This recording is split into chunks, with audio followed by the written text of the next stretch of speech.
Welcome back. Let's now turn our attention to the series of National Assembly Election Petition Tribunal judgment. Now, one of the prominent upsets is that of Etiosa Federal Constituency in the nation's commercial capital, Lagos.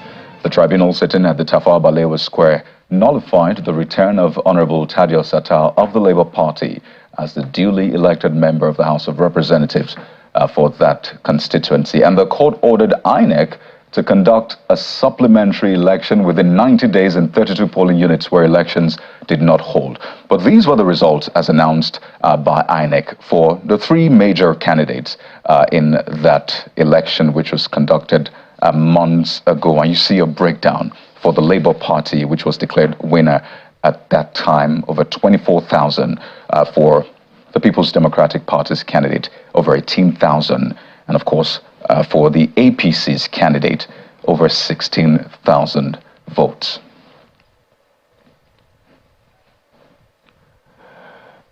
So the court has called for a rerun. And tonight, we will speak with one of the petitioners in the case. Olubankole Wellington is the candidate of the People's Democratic Party for that position, House of Reps candidate for Etiosa Federal Constituency. Joins us via Zoom on the program tonight. Thank you for joining us on Politics Today. Good evening. Thank you so much. Thank you so much for having me, Jamie. Thanks for having me on the program. Right. I know this is maybe a second chance for you, and you put up a tweet saying it is possible still. But first, for those who may not be conversant with what has played out, can you give us a quick backstory into what the tribunal decided on, particularly in that election? Okay, so what the tribunal basically decided was that that we have to go back into the constituency, into specific parts of the constituency to conduct a supplementary election.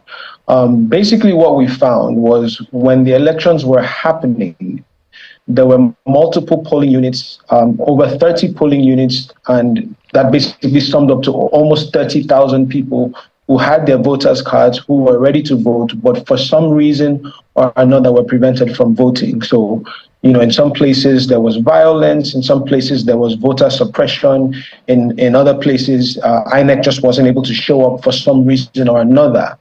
But basically, these 30,000 people were prevented from exercising their constitutional rights and prevented from participating in the election. And what the courts have decided, and I'm particularly grateful that the courts decided that every vote deserves to be counted and every voice deserves to be heard, regardless of who you're voting for. So even after the elections, I joined hundreds, if not almost 1,000 protesters at the Collation Center, and it was covered by the news media at the time, where people were really frustrated that they didn't get a chance to participate in that election. And I think that's important. It's an important thing for our democracy that people are not prevented from exercising their constitutional rights to participate in an election.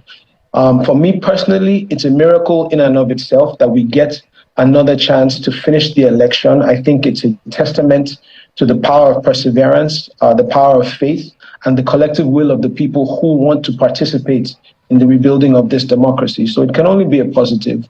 And by God's grace, I believe we'll come out okay.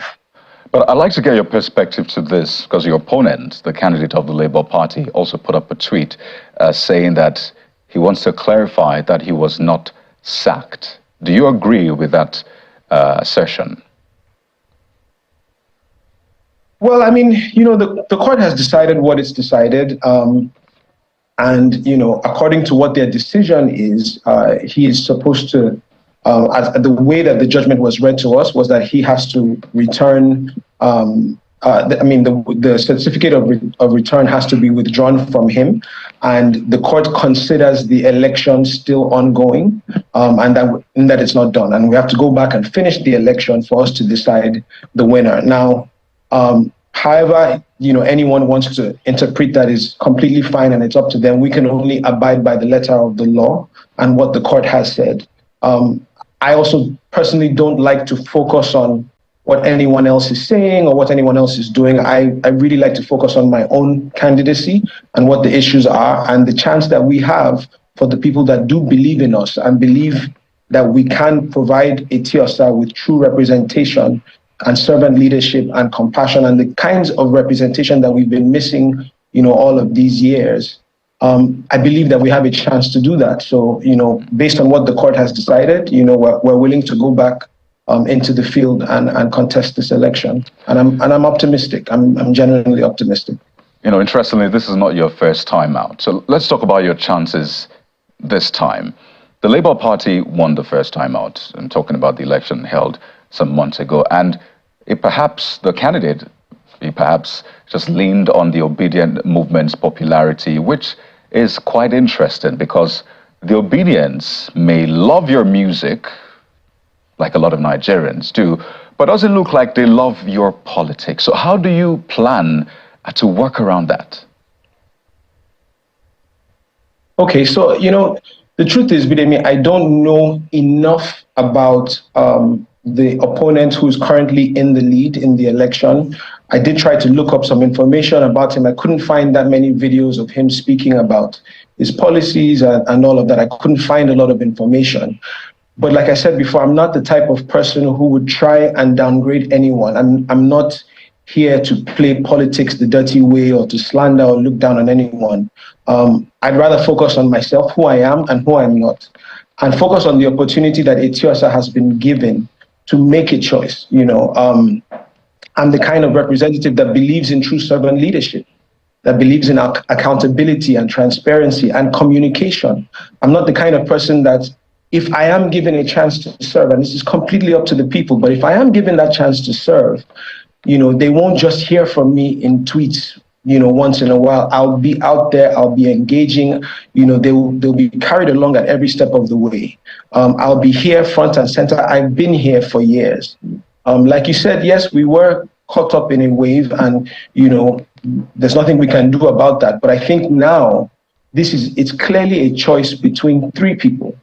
And, the constituents who do have an opportunity to show up have to realize the immense power that they have to make this choice. This is about the representation for Etiosa. This is about having a true voice for the good people of Etiosa in the House of Representatives.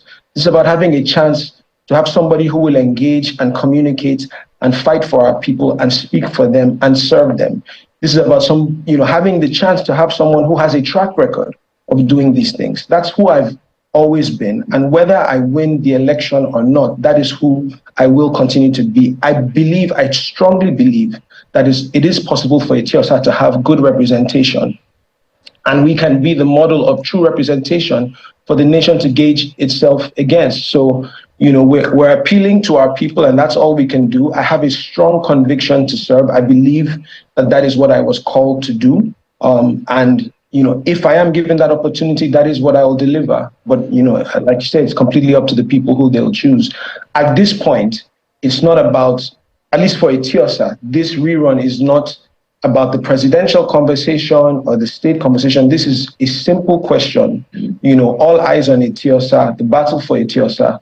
Who would you rather speak for you, fight for you, speak with you, and serve alongside you to bring about the kind of representation that we've been missing in this constituency for all of these years? The analysis. Okay, go ahead. Sorry. You can land on that point. The analysis, you said. So the analysis says that we stand a very good chance of turning this thing around because the areas that they happened to prevent the election from occurring happen to be some of the strongest areas that I have. It's where I've done the most community service work. It's in Ogombo, it's in Ilado, it's in Ajah, in Shangotedo, it's in the parts of Etiosa where I am particularly strong, where we have true believers, true supporters, thousands of volunteers, people who really connect with our values and our vision for what Nigeria can be and what this constituency can be. So I really do like our chances. Now, granted, there are challenges with getting people to come out for a supplementary election because, there's apathy that will set in and people who were disenfranchised the first time around. I mean, I've engaged with people on the ground. I've been out talking to my constituents.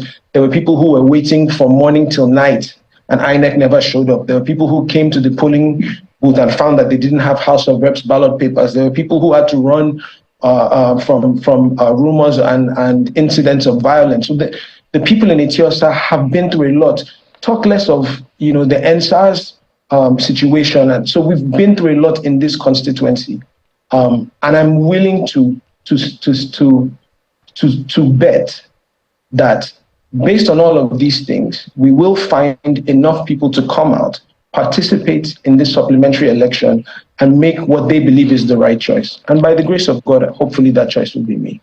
Right. So let's wind down with this one. I mean, the court has given 90 days for the elections to be conducted in 32 polling units, barring any changes. But you will need a lot of support. And I imagine you've probably gotten to work already. So how much support are you getting from the national level, from the state level, not forgetting the issues within your party at the national level as well? So are you getting that support? Who are you looking to? The NWC for support? Are you reaching out to individual leaders? How are you playing this game? Yes, so I have to say, and I really have to acknowledge the PDP, the leadership of the PDP, the stakeholders of the PDP, the members of the party at the state level and the national level, because they have been incredibly supportive and encouraging to me just in this entire process, and just standing with me and giving me whatever support that they can offer at this time. I also have to acknowledge that there are some of our supporters who have various political ideologies.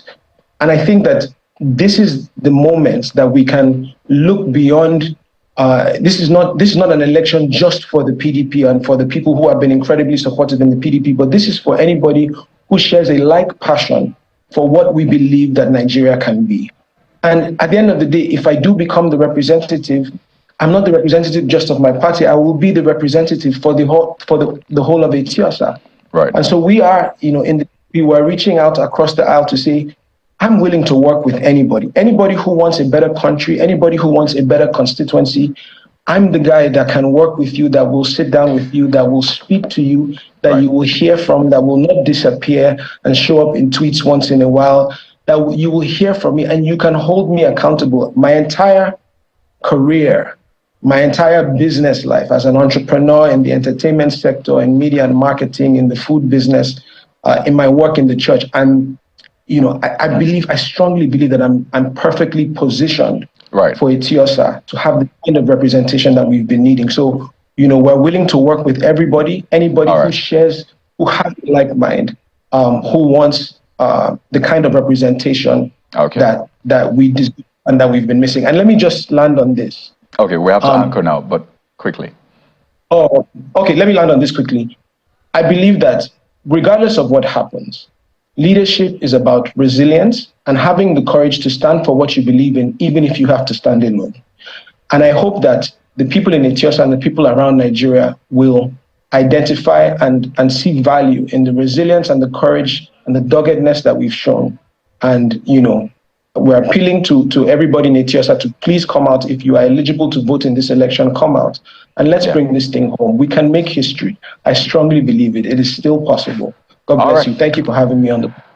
Well, a lot of people know you as Banky W. You're hoping to become Honorable Bankole Wellington. Thank you so much for your time on the program this evening. God bless you. Thank you for having me.